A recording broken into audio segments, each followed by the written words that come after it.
আজকের আলোচনায় আমরা জানব আল্লাহ কোন ৫ চরিত্রের নারীকে ভালোবাসেন যাদের জন্য জান্নাত নিশ্চিত। ইসলামে নারীর মর্যাদা অপরিসীম। কুরআন ও হাদিসে বলা হয়েছে একজন নারীর ঈমান, তার চরিত্র, তার ধৈর্য এবং তার আমল তাকে জান্নাতের সেরা দরজা পৌঁছে দিতে পারে। আল্লাহ কেন নারীর চরিত্রকে এত গুরুত্ব দেন? নারী হলো পরিবারের কেন্দ্রবিন্দু। একজন ধার্মিক নারী শুধু স্বামীকেই নয়, সন্তানদেরও জান্নাতের পথে চালিত করতে পারে। হাদিসে আছে, পুরো দুনিয়া একটি ভোগ্য বস্তু, আর সেরা ভোগ্য বস্তু হলো নেককার নারী। সহিহ মুসলিম। ৫ চরিত্রের নারী।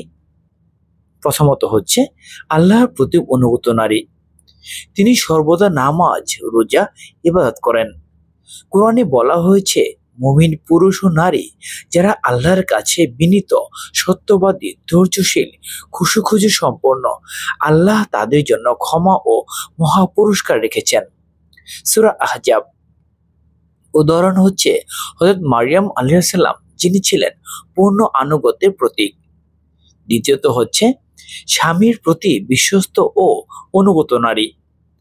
রাসূল সাল্লাল্লাহু আলাইহি সাল্লাম বলেছেন, যদি কোনো নারী ৫ ওয়াক্ত নামাজ পড়ে, রমজানের রোজা রাখে, নিজের সতীত্ব রক্ষা করে এবং স্বামীর আনুগত্য করে, তবে তাকে বলা হবে জান্নাতের যে কোনো দরজা দিয়ে প্রবেশ করো।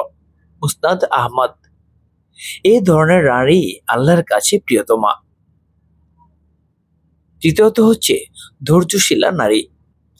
দুনিয়ার জীবনে নারীকে সবচেয়ে বেশি কষ্ট সহ্য করতে হয়। হাদিসে আছে, মুমিনের জন্য যা কিছু বিপদ আসে, এমনকি কাটার খোঁচার মতো কষ্ট, আল্লাহ তা দ্বারা তার গুনাহ মাফ করে দেন। ধৈর্যশীল নারী জান্নাতি। উদাহরণ হিসেবে হচ্ছে হযরত আয়েশা রাদিয়াল্লাহু আনহা অনেক কষ্ট সহ্য করেছিলেন, কিন্তু ধৈর্য ধরে জান্নাতি হয়েছেন। ৪ হচ্ছে হিজাব ও সতীত্ব রক্ষাকারী নারী। কুরআনে আছে, হে নবী, মুমিন নারীদের বলো তারা যেন তাদের দৃষ্টি নত করে, লজ্জাস্থান হেফাজত করে এবং নিজেদের সাজসজ্জা প্রকাশ না করে। সূরা আন-নূর। সতীত্ব রক্ষা করা নারী আল্লাহর প্রিয় বান্দী। জান্নাতের হুররাও তাদের হিংসা করে। ৫ হচ্ছে দয়ালু ও দানশীলা নারী। তিনি দরিদ্রকে সাহায্য করেন, স্বামী সন্তানের প্রতি ভালোবাসা ছড়িয়ে দেন। হাদিসে আছে, নারীরা দান সাদকা বেশি করো, কারণ আমি দেখেছি তোমাদের অধিকাংশ জাহান্নামী। অর্থাৎ যে নারী দান করে সে জান্নাতের পথে এগিয়ে যায়। উদাহরণ হিসেবে হচ্ছে হযরত খাদিজা রাদিয়াল্লাহু আনহা, তিনি দান ও সাহায্যে অতুলনীয় ছিলেন। ৫ চরিত্রের নারীর পুরস্কার হচ্ছে আল্লাহর ভালোবাসা, দুনিয়ার কষ্ট সহজ হয়ে যায়, পরিবারে বরকত আসে, জান্নাতে হুরদের রানী হবেন, মৃত্যুর পর জান্নাতের সুসংবাদ। সাহাবিয়াদের জীবন থেকে শিক্ষা।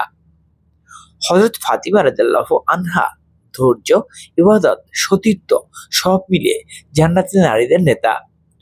হযরত খাদিজা রাদিয়াল্লাহু আনহা স্বামীর প্রতি বিশ্বস্ত, দানশীলা, আল্লাহ তাকে জান্নাতের সুসংবাদ দিয়েছেন। হযরত আয়েশা রাদিয়াল্লাহু আনহা জ্ঞান, ধৈর্য, সতীত্ব, তিনি ছিলেন ইসলামের আলো। আজকের নারীদের জন্য বার্তা হচ্ছে, জীবনের কষ্টগুলো ধৈর্য নিয়ে মোকাবেলা করুন, স্বামী ও সন্তানের হক আদায় করুন, নামাজ, ইবাদত ও ইস্তেগফার বাড়ান, সমাজে সতীত্বের উদাহরণ হন, দরিদ্রদের পাশে দাঁড়ান।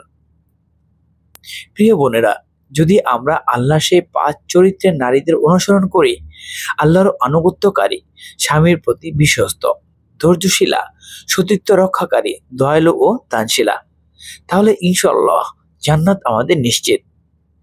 আল্লাহ আমাদের সবাইকে সেই নারীদের অন্তর্ভুক্ত করুন যাদের জন্য জান্নাতের দরজা খোলা থাকবে। আমিন।